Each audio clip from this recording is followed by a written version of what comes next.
Hello नमस्कार दोस्तों, स्वागत है आपका मेरे चैनल एएलपी रवि चौहान में। और दोस्तों, आज की रात एक बहुत ही अच्छी खुशखबरी की रात है, क्योंकि आज आरआरबी भोपाल की साइट पे आप देख पाएंगे कि टेक्नीशियन की वैकेंसीज को भी बढ़ा दिया है, जिसके लिए बच्चे बहुत ही ज़्यादा चिंतित हो रहे थे। तो अगर आप देखेंगे जाके तो आपको यहाँ पे ये कोरिएंडम मिल जाएगा, जिसमें लिखा हुआ है कि enhancement of notified vacancies for the post of technician. तो इसको हम खोलते हैं।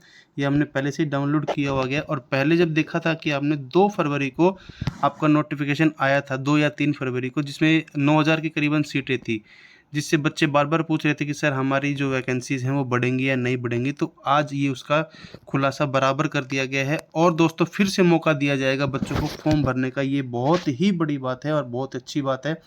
जो बच्चे चूक गए थे और शायद जो उस समय वो एलिजिबल नहीं थे, क्योंकि उनकी पोस्ट के लिए वैकेंसी नहीं आई थी, क्योंकि जब सब पहली बार जब ये वैकेंसी निकाली गई थी CEN 2024 में, तो 9144 वैकेंसी थी, और वो मात्र 18 कैटेगरीज के लिए ओपन लाइन हुआ था।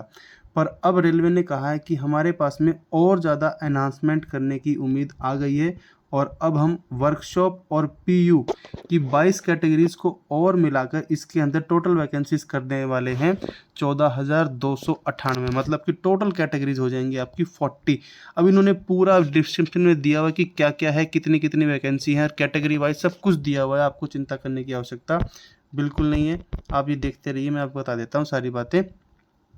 इन्होंने बताया कि हमने ये जो नीचे है एनेक्सर B1, इसके अंदर सारी चीज़ें कैटेगरी वाइज और कम्युनिटी वाइज सभी वैकेंसीज को डिस्क्राइब किया है। जो नई वैकेंसीज आई हैं इनको ही इसमें किया, पुरानी तो आपको पुराने नोटिफिकेशन में दिखेंगी ही दिखेंगी। अब इस पर हम बात करते हैं थोड़ा सा कि एजुकेशन क्वालिफिकेशन और मेडिकल स्टैंडर्ड और ये जो PWBD एट्रीब्यूट्स हैं, ये सभी के बारे में इन्होंने नीचे बताया हुआ है। उन्होंने कहा है कि जो ये लिंक है आपका, ये बहुत ही जल्दी खुलने वाला है, और बच्चे इसके लिए ऑनलाइन अप्लाई कर पाएंगे। बिल्कुल फ्रेश कैंडिडेट्स हैं, वो दोबारा से अप्लाई कर सकते हैं, ठीक है। पर वो लाइव अप्लाई कर पाएंगे इस ही वैकेंसीज़ के लिए। पुरानी जो वैकेंसीज़ जो थी, जो फॉर्म वगैरह थे, उनके लिए, उन वैकेंसीज़ के लिए बच्चे अप्लाई नहीं कर सकते। और जिन बच्चों ने पहले से अप्लाई किया हुआ है उनके लिए भी एक और मौका आ गया, जिस तरह की आपका ALP में भी देखा गया था। उनके लिए है कि जो एग्जिस्टिंग कैंडिडेट्स हैं, जो एग्जिस्ट कर रहे हैं, जिन्होंने फॉर्म पहले से भरा हुआ है, वो कैंडिडेट्स अपना चाहें तो RRB के ऑप्शन में ये बदलाव कर सकते हैं, उनको प्रेफरेंस दी जाएगी। उनके लिए 15 दिन तक वेबसाइट्स को दोबारा से ओपन किया जाएगा। वो एलिजिबल रहेंगे अपनी इस प्रकार की मॉडिफिकेशन के लिए, और ये मॉडिफिकेशन की डेट है जो ओपन होने की, वो जल्द ही आपको बता दी जाएगी। आपको बस अपने, कहता है कि जो ऑफिशियल वेबसाइट हैं उनके साथ में कनेक्ट रहना है।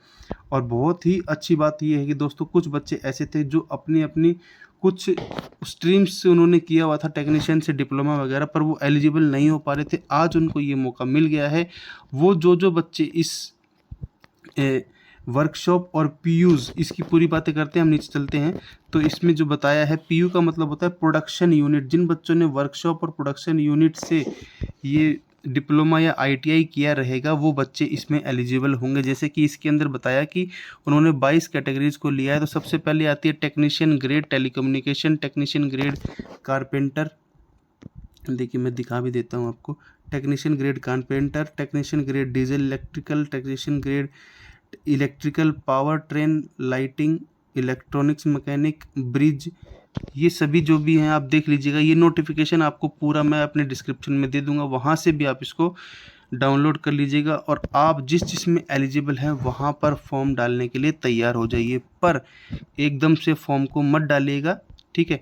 हम आपको बताएंगे कि कहाँ से आपको RRB को चूज़ करना है। और जिन बच्चों को लगता है कि उनको मॉडिफिकेशन करना चाहिए, हमें RRB को चेंज करना चाहिए या नहीं चेंज करना चाहिए, मैंने गलती से फॉर्म भर दिया था, या मेरे किसी के बहकावे में आके RRB को चूज़ कर लिया था, या गलत तरीके से RRB को चूज़ कर लिया था, तो उनके लिए भी हम जल्द ही वीडियो बना देंगे कि किस तरह से आपको अपने टेक्नीशियन के लिए चेंज करना चाहिए या किसको चेंज नहीं करना चाहिए, कौन सा सेफ जोन और कौन सा आपका थोड़ा सा डेंजर जोन या मीडियम जोन कहलाएगा। तो ये सभी चीज़ें आप देख लीजिएगा। RRB भोपाल, RRB भुवनेश्वर, सभी इसके अंदर दिया हुआ है। आप बिल्कुल ध्यान से देखिए और चिंता मत कीजिए, आपको बस अभी ये देखना है कि हाँ, मैंने जिससे ITI या डिप्लोमा किया है वो मेरा ट्रेड किस-किस के अंदर है और कहाँ-कहाँ पर ज़्यादा वैकेंसी आई हुई है, और इसके लिए प्रॉपर वीडियो आपकी मिल जाएगी। आपको चिंता करने की बिल्कुल भी आवश्यकता नहीं है। बस आप खुश मनाइए कि हाँ, आप अब एलिजिबल हो गए हैं और टेक्नीशियन के लिए वैकेंसी के लिए तैयारी करना बिल्कुल आराम से स्टार्ट कर सकते हैं। आपको मैथ, साइंस, GK, GS और रीजनिंग पे थोड़ा-सा फ़ोकस करेंगे तो आप बिल्कुल आराम से अपना टेक्नीशियन का ये जो लो कंपटीशन का जो एग्ज़ाम है, टेक्नीशियन में बिल्कुल लो कंपटीशन होता ही है, तो ये बिल्कुल आराम से आप निकाल देंगे। बस थोड़ी-सी मेहनत अगर आपने की तो आप ना सरकारी नौकरी का सपना पूरा होने को कोई नहीं रोक पाएगा। ठीक है? और उसके लिए आपको अभी से मॉक टेस्ट लगाना स्टार्ट कर देना है, वो भी कम से कम 1 से 2 प्लेटफ़ॉर्म का। तो अगर आप चाहते हो कि मैं आपको गाइड करूँ कि कौन-सा मॉक टेस्ट आप लगा सकते हो, तो आप प्रेप एप्लीकेशन का ये मॉक लगा सकते हो, जिसमें अच्छे और पुराने पूरे प्रीवियस पेपर आपको मिल जाएँगे। कहाँ-कहाँ से किस-किस तरह के क्वेश्चन आते थे और किस-किस तरह के लेवल के क्वेश्चन आप कर सकते हो, ये आप अपने आप को एनालाइज़ करने के लिए इस मॉक टेस्ट को लगा सकते हो। आप चाहो तो यहाँ पर रवि 20 कोड लगाकर 20% का डिस्काउंट फ्री में पा सकते हो, और इस ऐप का लिंक आपको मेरे डिस्क्रिप्शन में पिन कमेंट में मिल जाएगा। तो दोस्तों, ये थी पूरी खबर, और आपके लिए जल्द ही ये लिंक खुल जाएगा। इसी तरह टच में रहिए। पहली बार चैनल पे आए तो चैनल को सब्सक्राइब कर लीजिए। किसी भी प्रकार की अपडेट्स आपके लिए सबसे पहले लाने की हम कोशिश करते हैं, और जो कि असली और ऑफ़िशियल नोटिफ़िकेशन के थ्रू होती है, वही हम आपको बताते हैं।